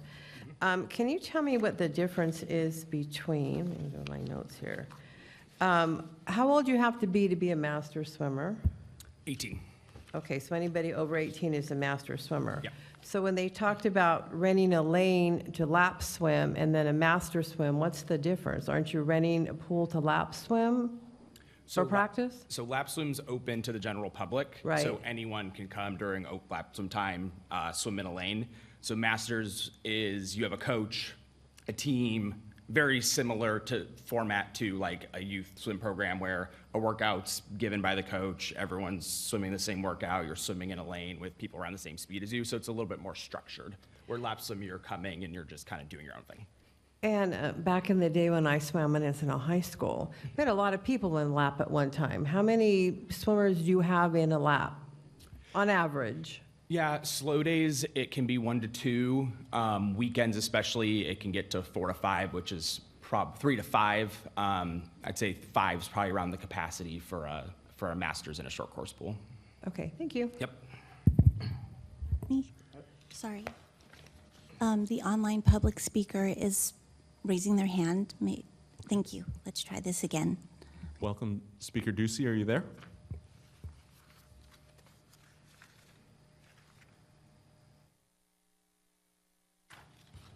Oh, Hello, we can hear you. oh, hi. This is Maria. Thanks for being patient with me.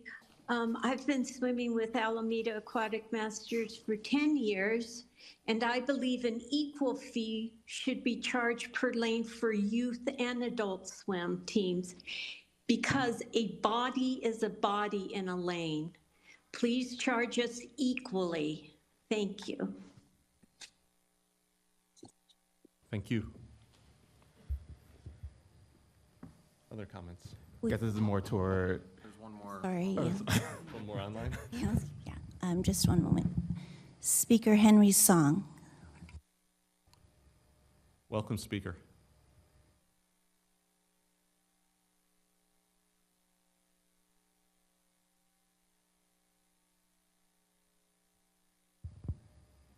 Speaker Song, are you there?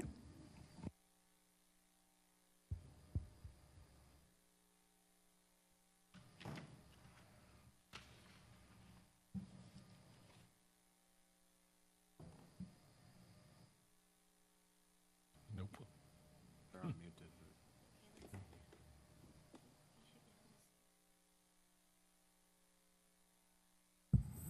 You're unmuted, sir.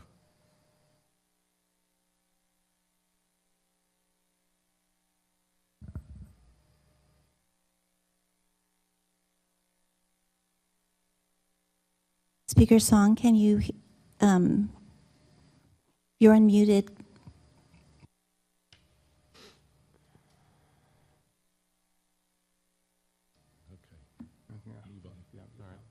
Let's move on. Okay, so I guess this Commissioner is- Bernie. I also have a question for Vice Chair Schwartz. So are these, because I don't pay, I do open water swimming.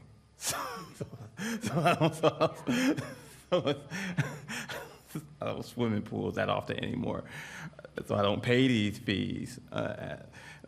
Are these fees comparable to the rest of the Bay Area that we're proposing? I mean, there's a fee schedule here.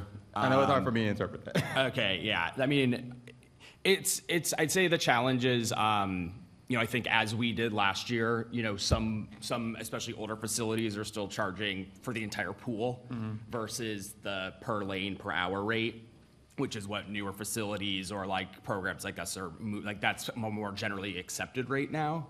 So I think it is a little bit, can be a little bit challenging looking at the fee schedule. I believe there was a fee schedule in one of the, there were some additional cities, I think, in one of the, I have papers everywhere, the communications that we got previously, that I think outlines it too.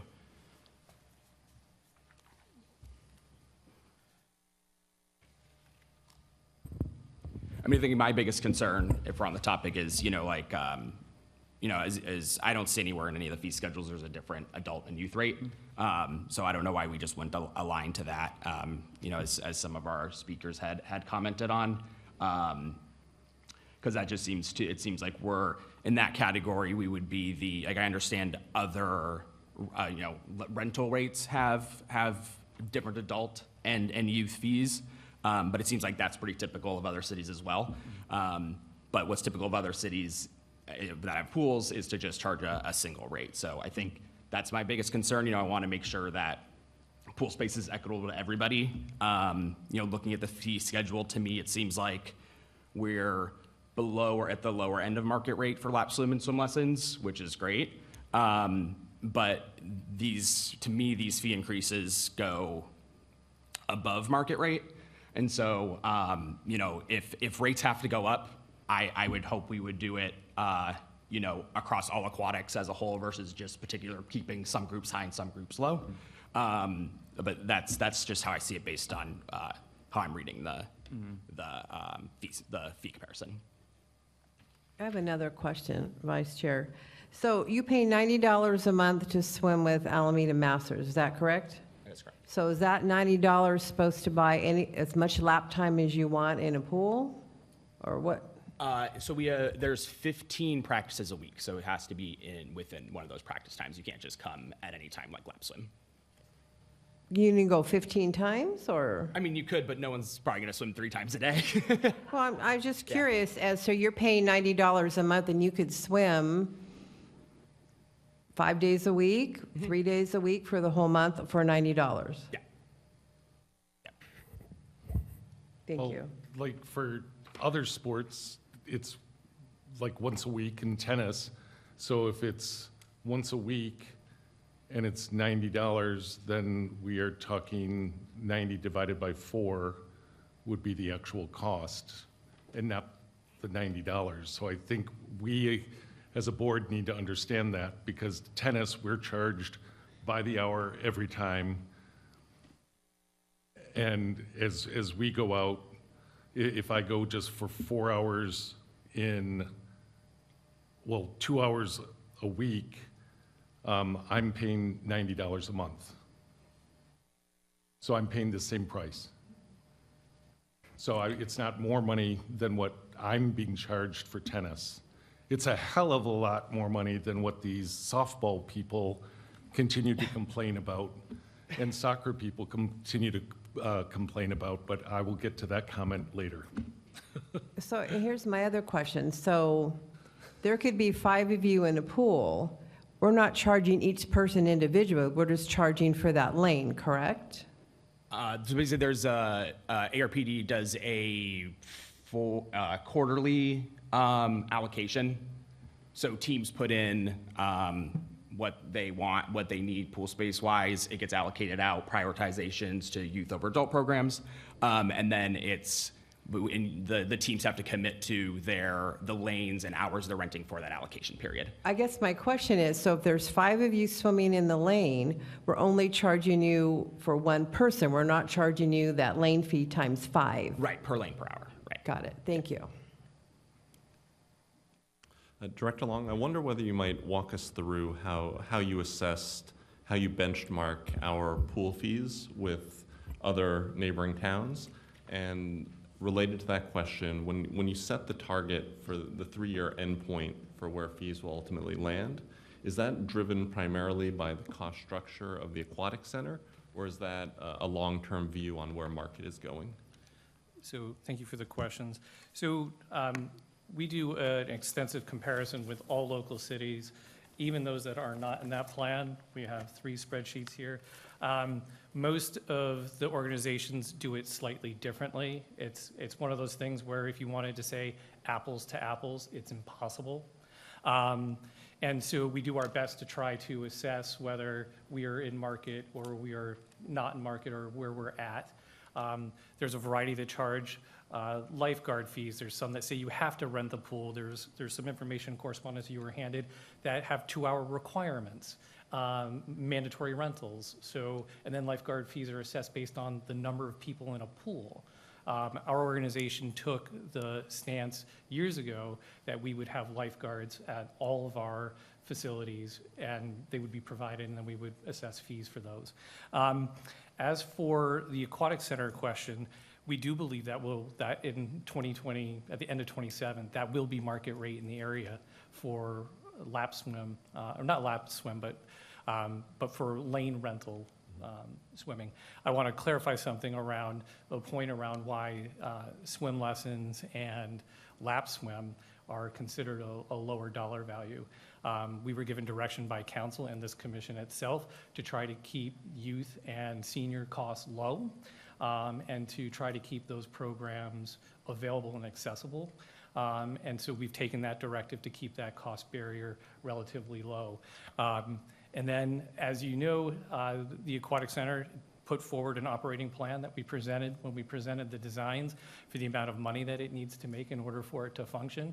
One of the targets of this group, when we met with the youth swimming community and swimming community before we proposed the 3-year implementation, was about trying to get people allocate or give them time to get to a market rate price over a 3-year period.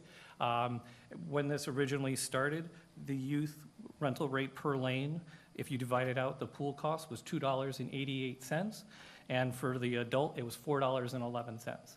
So in order for us to try to get to a market share, because we want everyone to be able to participate at the Aquatic Center, we want to make sure that it is accessible when it is built and when Emma Hood comes online.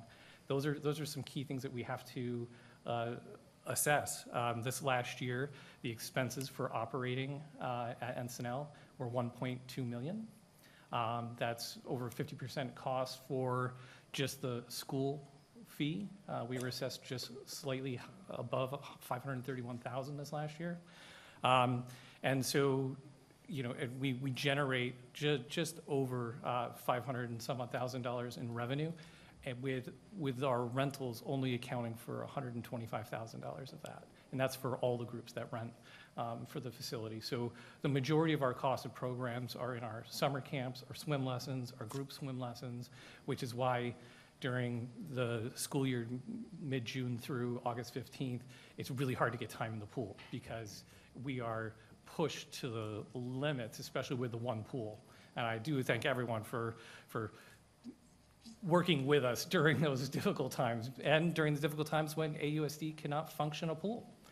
We've had many closures in the last few months due to boilers being down, chemical imbalances, and so, you know, that's one of the things that the staffing model for the Aquatic Center will have certified pool operators. They will have staff that can operate a pool. So, That's part of the operating plan for the Aquatic Center. So all that gets baked into that rental rate.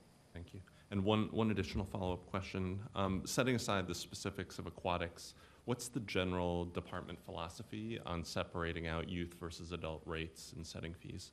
So again, this has been a long-standing thing with ARPD about providing access for youth at an affordable and attainable level. So whether it's the soccer rentals or the basketball or any of those, we've tried to keep it at a very low rate so that, as we know, AYB charges and Vipers charges for that, and Alameda Youth Soccer charges a fee just like Little League does. And those fees try to stay low, and we've kept those costs relatively low. If we were to go to the model of the school district where we have to charge $29 an hour for a field rental, plus a custodian, plus another staff member, the cost would get astronomical, and you'd be paying $100 an hour, and which would just be really cost prohibitive for many groups to use our facilities. So that has been the direction from council, that has been the direction from this commission before, and so as a department, we've tried to hold that in tradition in all of our programs that we offer. Thank you. Can I ask a clarifying question for the tennis court rentals? I know you have and I have no problems with the rates. I just clarifying question. Resident is $15 an hour, non-resident is $18 an hour.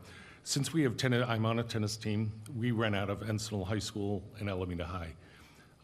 For the teams that rent out of WAPA, Washington Park, couldn't a team couldn't a resident be the one to rent the courts so that it's only at $15 an hour, even though we're hosting teams from all over the East Bay and the majority of the people will be non-residents? So I'm just wondering, how does that all work out? So just like with all of our other allocations, we do the tennis allocation the same, and they have the same 75% requirement. Oh, good, So, good. So the WABA mainly pays the full non-resident rate because they don't have enough members from Alameda. Good, good, thank you. And just for reference, the city of San Francisco has an 85% rate, so we're we're doing better than that.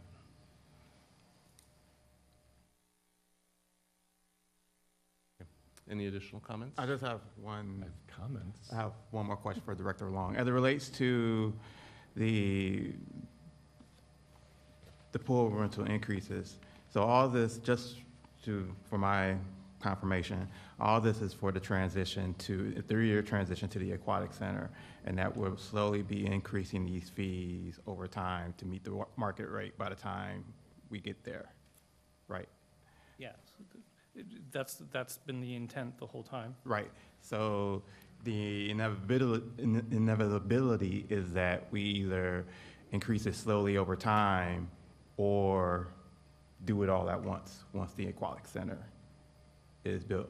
Yeah, when we presented the operating plan, it was pretty well identified by the city management at the time that we wanted to make sure that the Aquatic Center can cover its operating costs to the best of its ability. I will say that almost no swim facility ever recovers its costs. What I don't want to have happen is have Menlo Park, where they have built a nice new swim center next to their community center, and there's been articles all in the paper about how it can't be open now. They don't have enough money to operate it, and so now it's only open 4 hours a day. So what I'd want to do is to avoid that and to make sure that when the Aquatic Center is up and running, that we do have the ability to fund it and to fund it appropriately, because I do not want to restrict hours, because I think that would just defeat the purpose of why we're doing this. And so developing an operating plan that can sustain includes all of these different things. That operating plan has that pool maxed out as much as it can all day long, whether we're offering specialty programs, teaching kayaking, scuba. We're willing to host anything as long as it can bring in some revenue. There'll be senior programming, there will be all sorts of things throughout the day in order to try to cover those operating costs. Thank you. Additional comments? And I think, if you please correct me if I'm wrong, I think that one of our speakers had said the that decreasing the difference would be a $26,000 a year. So just want to put that in perspective, the numbers Justin was talking about. I just want to say that Commissioner Robbins, you and I have done this for 8 times now. Yes. And the comments are usually the same. Boy, our fees are certainly reasonable. When you look at, you have $11 an hour to rent a field, and you probably got 15 kids out there. That's not $1, you know. So, and I trust staff to come up with these numbers, but I just want to read something that it's repeated here after every section. Fee increases due to staff and utility costs. Fee increases due to staff and utility costs. Fee increases due to administrative and staffing costs. On and on and on under every section. So there's a reason why these fees are changing. It's not just arbitrary that, oh, let's charge, you know, an extra $1. I think a lot of our fees are too reasonable. Council doesn't seem to agree with us when we send them the information that we should raise them a little bit. So I just wanted to read that sentence, that fee increase is due to staffing, so, and administrative costs. So, thank you. Any additional comments? My comment is the previous director of the Parks and Rec said we are trying to make the increase to the athletic fields reasonable by only doing it $1 per year. And 8 years ago, it was like $5, and now it's at 11. We're proposing $11, and it isn't for 15 kids. It's 30 kids total because it's 15 on each side. I also attended the AUSD meeting, and the parents that were crying about the price increase for the fields for soccer and softball and baseball. And I have to say, when you have 30 kids on a field and it's $11 an hour, and my kid had to pay $10 an hour for every hour of tennis, and I have to pay $10 an hour for every hour of tennis, and we have to pay for swimming, I think the real problem here is our soccer and baseball, softball rates. It's an insult that these people continue to get away with paying pennies on the dollar compared to what all the other sports have to pay. And I hear them complain about the costs, and I will say it, and I'm going to look right into whatever cameras out there. I'd like to see a complete breakdown on your baseball costs for the entire year, because if you've got 15 kids on your team playing and you're only paying $10 an hour, where are all your fees going? I want to know what your end of year party costs for the adults and what are the costs of those parties. And where is all this money going to that these families have to pay for these softball and soccer kids to play when, from what I understand, the end of year parties are lavish, amazing shindigs for the adults where there's liquor and all kinds of fun stuff, and there's a lot of expense towards those. When if it's supposed to be for the kids, let's put the money to the kids and not the end of the year parties. And let's make it reasonable. Let's make soccer and baseball, softball the same prices that we in swimming or tennis or other programs have to pay. And let's stop this $1 a year increase, and let's really make it equitable and make those individuals pay what they should be paying, just like all the rest of us are having to pay. That's my comment. Okay. Any other comments? Okay. If we're out of comments, do we have a motion? I would like to make a motion to proceed. Is that a motion to approve the revised recreation and I would like park to make a fees? motion. I would like to make a motion to approve. Is there a second? I'll second it. Okay. May we have a roll call vote, please? Commissioner Alexander? Yes. Commissioner Burney? Yes. Commissioner Robbins? Yes? Vice Chair Swartz? No. Chair Radiz. Yes. The motion passes. Thank you.